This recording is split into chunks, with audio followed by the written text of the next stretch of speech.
Hi friends, good morning all. Daily morning 6 o'clock நம்மளுடைய சேனல்ல 2023 current அஃபேர்ஸை ஒரு ரீகால் மாதிரி பார்த்துட்டு வரோம். இன்னைக்கு எந்த டாபிக் பார்க்க போறோம்னு பார்த்தீங்கன்னா நம்மளுடைய மாநில அரசால் அமைக்கப்பட்ட முக்கிய குழுக்கள் அதாவது கமிட்டிஸை பார்க்கலாம். ஃபர்ஸ்ட் என்னன்னு பார்த்தீங்கன்னா அருணா ஜெகதீசன் கமிட்டி.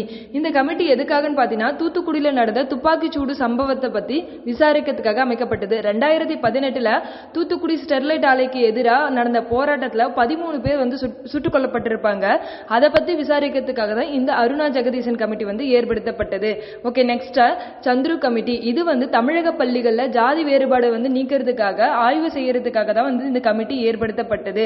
அடுத்ததா ஏகே ராஜன் கமிட்டி. இந்த கமிட்டி நீட் தேர்வு மாணவர்கள் மத்தியில எவ்வளவு பெரிய தாக்கத்தை ஏற்படுத்துது அப்படின்னு சொல்லிட்டு ஆராயத்துக்காக தான் இந்த ஏகே ராஜன் கமிட்டி. இவங்க என்ன ரிப்போர்ட் சப்மிட் பண்ணிருக்காங்கன்னு பாத்தீங்கன்னா, தமிழகத்துல நீட் தேர்வு கண்டினியூ ஆச்சு அப்படின்னா மருத்துவ படிப்புல ஏழை மாணவர்கள் ஏழை கிராமப்புற மாணவர்கள் சேர முடியாத நிலை ஏற்படும் சொல்லியிருப்பாங்க. அடுத்ததா கலையரசன் கமிட்டி.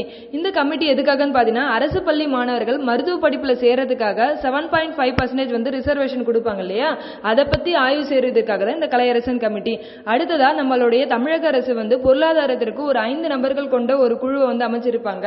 அதுல யார் யார் இருப்பாங்கன்னு பாத்தீங்கன்னா ரகுராம் ராஜன், இவர் இந்திய ரிசர்வ் பேங்க் முன்னாள் ஆளுநர்.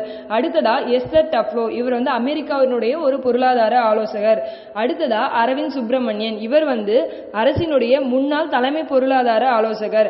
அடுத்ததா ஜீன் ட்ரெஸ் அப்படின்றவர் ராஞ்சி யூனிவர்சிட்டியில ஒரு எக்கனாமிக்ஸ். டாக்டர் எஸ் நாராயணன் ஒன்றிய அரசினுடைய முன்னாள் நிதித்துறை செயலாளர். அடுத்த கமிட்டி என்னன்னு பாத்தீங்கன்னா முருகேசன் கமிட்டி. இது 2022-23 மாநில கல்விக் கொள்கை உருவாக்கத்திற்காக ஓய்வு பெற்ற நீதிபதி முருகேசன் அவர்கள் தலைமையில ஒரு குழு அமைச்சிருப்பாங்க. இந்த கமிட்டி 2021 தொழிற்கல்வி படிப்புகள்ல அரசு பள்ளி மாணவர்களுடைய சேர்க்கை குறித்து ஆய்வு செய்வதற்காகவும் அமைக்கப்பட்டது.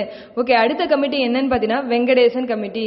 நீலகிரி மாவட்டத்துல கூடலூர் அப்படின்ற இடத்துல யானைகளுக்கும் மனிதர்களுக்கும் ஏற்படுற மோதல்கள் குறித்து தீர்வு காண்றதுக்காக தான் இந்த கமிட்டி ஏற்படுத்தப்பட்டது. அடுத்த கமிட்டி அமைச்சர் மஸ்தான் கமிட்டி. எதுக்காகன்னு பாத்தீங்கன்னா இலங்கை தமிழர்களுடைய வாழ்வாதாரத்தையும் அவங்களுடைய வாழிடத்தை மேம்படுத்துறதுக்காகவும் இந்த கமிட்டி ஏற்படுத்தப்பட்டது. அடுத்ததா நீதிபதி சி.டி. செல்வம் தலைமையிலான கமிட்டி. இது எதுக்காகன்னு பாத்தீங்கன்னா காவல்துறை மற்றும் மக்களிடையே நல்ல ஒரு ரிலேஷன்ஷிப்பை ஏற்படுத்துறதுக்காக தான் சென்னை உயர்நீதிமன்றத்தினுடைய முன்னாள் நீதிபதி சி.டி. செல்வம் அவர்கள் தலைமையில ஒரு கமிட்டி ஏற்படுத்தப்பட்டது. ஓகே, நெக்ஸ்ட் பார்க்கலாம். திருப்புகழ் கமிட்டி. எதுக்காகன்னு பாத்தீங்கன்னா சென்னையில அங்கங்க தேங்கி நிற்கிற மழைநீர் குறித்து நிரந்தர தீர்வு காண்றதுக்காக தான் திருப்புகழ் அவர்கள் தலைமையில இவர் ஒரு ஐஏஎஸ் அவர்கள் தலைமையில ஒரு குழு அமைக்கப்பட்டிருக்கும். ஓகே, நெக்ஸ்ட் கமிட்டி என்னன்னு பாத்தீங்கன்னா நீதிபதி என் ஆதிநாதன் கமிட்டி. இந்த கமிட்டி எதுக்காகன்னு பாத்தீங்கன்னா ஆயுள் தண்டனை கைதிகளை முன்கூட்டியே விடுதலை செய்யறதுல ஒரு நல்லெண்ணத்தினுடைய அடிப்படையில தான் என்ன பண்றாங்கன்னா நீதிபதி என் ஆதிநாதன் அவர்கள் தலைமையில ஒரு குழு அமைக்கிறாங்க. நெக்ஸ்ட் என்ன கமிட்டின்னு பாத்தீங்கன்னா சுல்தான் அகமது இஸ்மாயில் கமிட்டி. இந்த கமிட்டி எதுக்காகன்னு பாத்தீங்கன்னா காவிரி டெல்டா பகுதிகளில் ஹைட்ரோ கார்பன் திட்டங்கள்லாம் இப்ப ரீசெண்டா செயல்படுத்திட்டு வராங்க.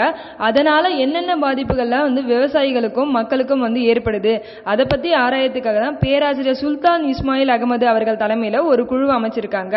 அடுத்ததா டேவிடார் குழு. இந்த குழு எதுக்காகன்னு பாத்தீங்கன்னா தமிழகத்துல ஸ்மார்ட் சிட்டி ஒரு சில நகரங்கள்ல செயல்படுத்துறாங்க இல்லையா, அப்போ அரசினுடைய அனைத்து வழிகாட்டு நெறிமுறைகளும் கரெக்டா ஃபாலோ பண்றாங்களா அதை செக் பண்றதுக்காக தான் இந்த டேவிடார் கமிட்டி அமைக்கப்பட்டது. ஓகே ஃப்ரெண்ட்ஸ், இதோட மாநில அரசினால் அமைக்கப்பட்ட கமிட்டிகள் நிறைவடையுது. நாளைக்கு மார்னிங் 6 o'clock மத்திய அரசினால் அமைக்கப்பட்ட முக்கிய குழுக்களை பார்க்கலாம். ஓகேவா? Thank you friends.